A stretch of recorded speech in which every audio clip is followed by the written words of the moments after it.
Bing sat straight up in the pedicab, gripping the hard seat as the driver cursed and spat. She watched with alarm as his feet, clad in sandals cut from old tires, seemed to slow to a snail's pace just when she most needed speed. This stylish-looking young woman had imagined that her last hours in Shanghai would be spent waving farewell from a ship's deck to envious onlookers below, as a river breeze gently lifted her dark hair, just as she'd seen in the movies. After all, she was about to leave China's biggest, most glamorous, and most notorious city. Shanghai had been Bing's home since she had arrived following the Japanese invasion nearly 12 years earlier, as a frightened girl of 9. But now, with the imminent threat of a violent communist revolution, she was running away again, along with half the city's population, it seemed. And instead of standing at the rail, exchanging smiles with the ship's other passengers, she was stuck in traffic, terrified that she wouldn't reach the Shanghai Hongkou wharf in time. That would spell disaster.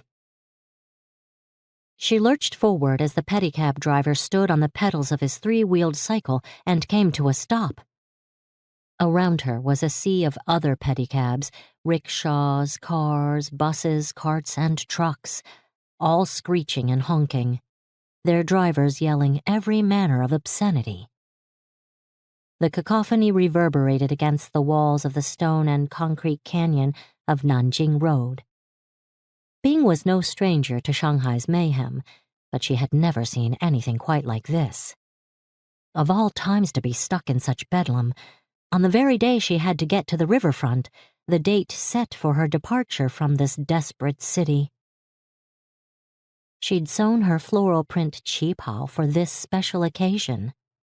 Each careful stitch had captured her growing anticipation.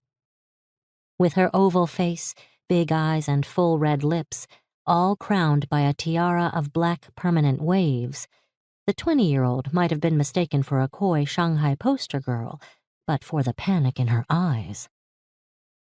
Like her, everyone in Shanghai seemed to be in a frenzy to escape, to use any means to get away from the impending arrival of the communists.